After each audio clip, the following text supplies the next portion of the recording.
What's good? It's your boy Jay. That's me. Let's discuss NXT from February the 20th, 2024. This show was taped. For whatever reason, I have no idea why, but for whatever reason it was taped. It was okay. It could have been better, but it was okay. So we kicked the show off with the first match of the night.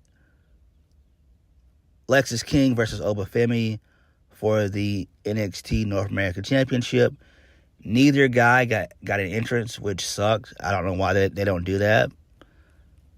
So towards the end of the match, Mr. Stone came out to get involved, Rob Stone. And Lexis King took him out. And this allowed for Obafemi to capitalize with a pop-up powerbomb for 1, 2, 3. So it's fine. It makes sense. We already knew Lexis King wasn't going to beat Obafemi. I think Obafemi is going to have a pretty decent reign as NXT North American Champion. And I'm happy. I'm happy that Obafemi is still champion. I knew he wasn't going to lose at all, period. I'm trying to think, who is he going to feud with going into Roadblock, and then after Roadblock going into Stand and Deliver? Well, we shall see, I guess. We shall see. Moving on. So Thea Hale, she is dejected over how her Valentine's Day date went with Riley Osborne. So Ariana Grace, she pokes fun at Jacy Jayne's ability to be Thea Hale's best friend. And then Jacy Jayne tells Thea that she can't do anything for her. Do everything for her. And then so one of the new girls basically starts stuff with Ariana Grace. And so Jacy Jayne then proceeds to challenge Ariana Grace to a match later on in the night. So that's fine there, I guess. Pretty good shit. Again, I'm trying to figure out, is Jacy Jayne, is she a face? Is she a heel? What is she? What's her motive? What's her motive? What's her motive for all this? Is she secretly working for Tony D and Stacks? Like, what's the deal? Like, that's what I'm trying to figure out with this whole story. Like, what's the deal involving all of this? What really is her deal? What is her motive? I can't figure it out. I don't know. We need to get there. Because this has been going on for a couple months now. We need to kind of get there. We need to kind of get to it. Moving on. So Tatum Paxley is grateful that Lyra Valkyria had her back last week. Lyra says that Tatum doesn't have to be the hero. Tatum is willing to do anything Lyra wants. Lyra wants her to stay away from her title match tonight. And she'll have a very special surprise if Tatum Paxley keeps her promise. So this is interesting, I guess. They're still doing the Trish Stratus, Mickie James storyline from, I think that was, 05, 06. So that's pretty cool. I do like that. It's interesting. It's weird as fuck, but it's good in a way. It's really good. So kudos on Shawn Michaels for that. Kudos. Next, we get the Wolf Dogs Championship celebration. So Braun comes out and he says, if you thought that back in September at No Mercy, when you and I were beating hell out of each other, I remember that. We would be out here with our alligator boots, skin boots, and the new NXT Tag Team Champions. Corbin said, yeah, he remembers, because he beat him at No Mercy. And then both of them try to one-up each other. Then, out of nowhere, they reminisce about the match from last week and how Baron Corbin hit the end of days, and then Braun said, no, he hit the spear. And then the crowd chanted Spear of Days, and that's what they called it. And Baron Corbin said that he loved it. He said, Baron Corbin said, I love it. And look at this. A couple of a-holes standing here in the middle of the ring with brand new hardware, and we're good with being the new tag team champions. So Andre Chase and Duke Hudson, they come out, they get involved. They run down how they were promised a shot at the NXT Tag Team Championships because the family didn't keep their promise like they were supposed to. And so Braun says that you guys take your school spirit and your calendars and shut them up your asses, which is kind of funny. So Andre Chase and Duke, they continue to run down the Wolf Dogs and stuff. They still want championship gold, and they're not my bad, and they're not taking no for an answer. And so Duke Hudson says they're going to give them an Andre Chase University-sized ass whooping. Nathan Frazier comes out and gets involved, so you know where they're going with this. So Nathan Frazier, he jaw jacks and just says, "No, that's not how it works, pal. Everything's null and void." Axiom says that they were the closest to beat Braun and Baron Corbin out of any other tag teams in the Dusty Cup. Nathan Frazier said, and these two wanted to jump us from behind 2 weeks ago. Trust me, you'll pay for that, you piece of shit. He didn't really, well, he did say that, though, but they bleeped it out, so that was pretty cool. So Baron basically was like, nah, that sounds like a you guys problem, and the new tag team champions, we got stuff to do, places to be. So why don't you guys take your little problems and go tell someone who cares. Out comes Ava Raine, who basically says it's not up to them to decide who the challengers are. So it's basically going to be Nathan Frazier and Axiom versus Chase U. The winner of that will be the new number one contenders to the NXT Tag Team Championships, and the match is going to happen tonight. And I was like, oh my God, I hate that shit. I hate when they do stuff like that.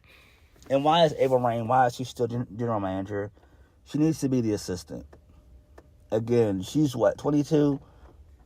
Like, why? Like, this makes zero sense. I don't get it. I just don't. Moving on.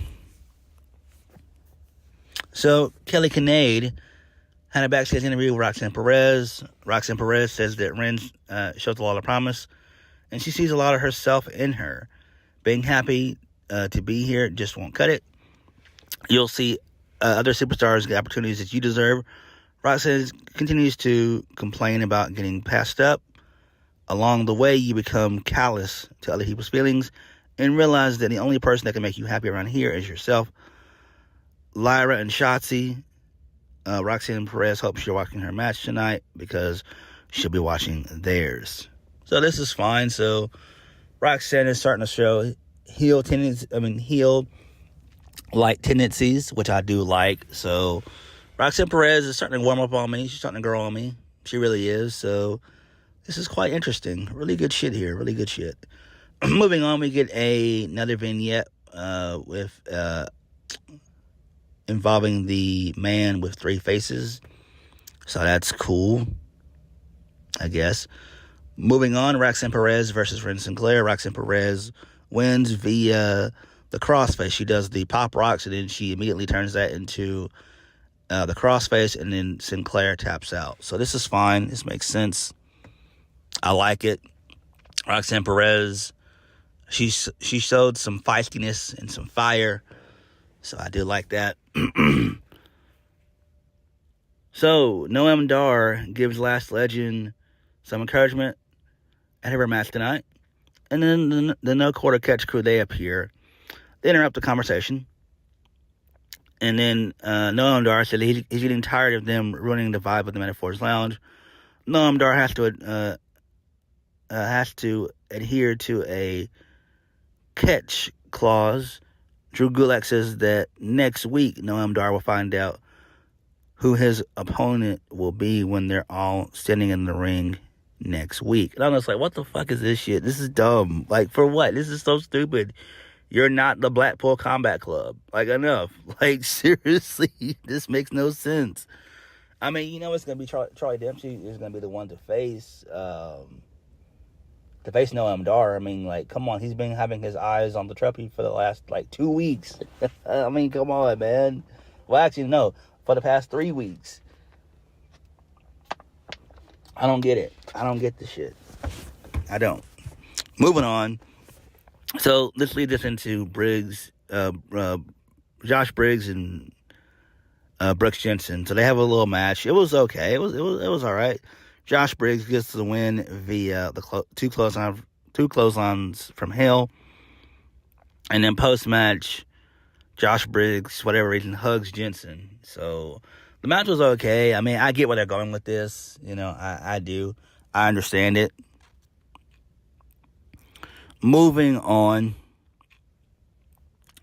So Joe Gacy tells Dijak he can't keep him down forever. And then Chris Stefano, Louis Chris Stefano, he shows up and he's like telling Dijak, man, you can't do this. This is against the law. And Dijak said he's above the law for whatever reason. So this was an okay little vignette, I guess. Who gives a fuck? But, you know, what are they doing? I mean, what are they going to do? I'm pretty sure they'll have a second match at Roadblock, which is next week. And then after that, you're going to have their match at Stand and Deliver. Maybe a loser leaves NXT match. Maybe. I don't know. Because Dijak needs to be called up to the main roster and replace Damian Priest. If they're still going to be doing that story on the Judgment Day breakup, but they're probably not. You know, Triple H doesn't really care about that too much. My bad. Moving on. So Carmelo Hayes, he cuts a promo. He says, Trick, you see where I'm at. And they go all the way back to the barbershop. This is where it all began. Trick and Mellow Gang. Good memories. Great memories. But I'm here all alone, and I'm not lonely. Let's talk about it.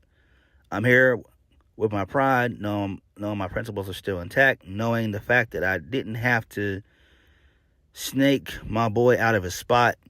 I didn't get too big for my own boots. It's a shame because you played your role so well. I wanted you to experience everything that came with being a top guy because you're my boy. I wanted to lift you up with me. This is how you repay me, by being the number one guy in NXT. Hey, you could have been number 5, number 3. And just because you're my boy, I would have allowed you to be number 2. But you wanted to come for the one-on-one. And when you come for the one-on-one, the one-of-one, you realize that Melo isn't second to nobody unless you stand next to me. I let you put Trick before Melo and the Trick and Melo Gang just to amuse you. The whole time I was just amusing myself, thinking that you would be ahead of me in anything. To stay at the top, you have to be ruthless. Ruthlessly ambitious. You have to have that killer instinct. Do you think I'm stupid? I thought I didn't see the signs. I knew you wanted to have your shine sooner or later. Trick, I saw you outside eye in my championship. I felt the envy with every accomplishment. I'm your biggest competition, so I knew sooner or later, unfortunately, I had to get you before you got me. So Trick, wherever you're at, stay there because your 15 minutes are up. Now, back to business. Ilya, you want to see me? Get in line, because if you ain't talking about that NXT championship, there's nothing to talk about. I'm like, damn, this was a kick-ass fire promo. I love this. This was tremendous. This was fucking tremendous. This was great. I love this. I loved this. This is great. I am so excited for this Carmelo Hayes heel turn. This is great. It's like the man did nothing wrong. And I love it. It's like Carmelo's being a dick. He's being a major dick. He's just saying, hey, look, he's about it, you know. He ain't answering no phone calls. If it ain't about the NXT championship, I like that. Love that. Really good shit. Really good stuff. Now, does Trick make his return next week at Roadblock? I would assume he does, and I would assume he costs Melo the NXT Championship. And maybe you continue their feud at Stand and Deliver, and that has to be the main event. So, I don't know. Maybe that's what happens. We'll see. Moving on. JC Jane versus Ariana Grace. So JC Jane gets the win via the rolling elbow, and also behind the referee's back, Jasmine Nix, she gets involved. So she was the third girl in the vignette from earlier. So that's pretty cool. Moving on. So Tony D tells the family that he's lost sight of the biggest picture. And Stax and Ariana, they apologize for failing the Don. But he says it's time for him to be the Don again and take things seriously. And he told them to call the rest of the family. If they have a problem with it, then he'll deal with them accordingly. So this is interesting. I wonder where this is going to be going. Maybe he wants to be NXT champion. I don't know, but that's where it seems like it's going. So I'm down for that. I'm down for it. I mean, it makes sense. It really makes sense. So that's probably where this is all going. Moving on. So Sarah Schreiber, she has a sit-down interview with Rich Holland. He said that he still can't get Gallus out of his head. He can't fight fire with fire. This is not the forum for him. He'll apologize to the NXT universe next week. And if anybody, even if anybody cares, my bad, even if nobody cares, him swinging the chair around is not the man who he is. Okay, that's fine, I guess. But where the fuck is this shit going? Where is this going? Where? Like, what's going on? Where is this leading to? What's the deal behind all of this? I don't know. But this is not good. This is not good. I mean, is Sheamus going to come to NXT for a little while? But we haven't seen Sheamus on TV in months. We haven't seen Sheamus probably since Edge was with WWE, and that was back in 2023. So we haven't seen Edge. We haven't seen Sheamus since then. And it looks like Sheamus is probably on his way out, because he's not. Last time we saw him on television was back in what was it, October? Oh no, back in September was the last time we saw Sheamus. So I don't know. Next, Nathan Frazier and Axiom versus Chase University. So Chase U gets the win, which makes sense. It was he gets the win via a roll up. So they did the roll up finish. So that's fine, I guess. Post match, I wanted to burn my fucking television. I saw the Good Brothers appear, and I'm just like, oh my god! And they beat down both teams. And they hit the Magic Killer on Chase U, and I wanted to burn my television down to the ground. Shawn Michaels, why are the Good Brothers still fucking employed with WWE? Why can't they just release them and put them on Ring of Honor television? Just do that and I'll be happy. Just do that and I'll be happy. Moving on. So Ilja Dragunov, he's in a nice suit, and he cuts a promo saying that Carmelo Hayes, since day one, I saw right through you. The jealousy of your best friend consumed you. You pointed the finger at me.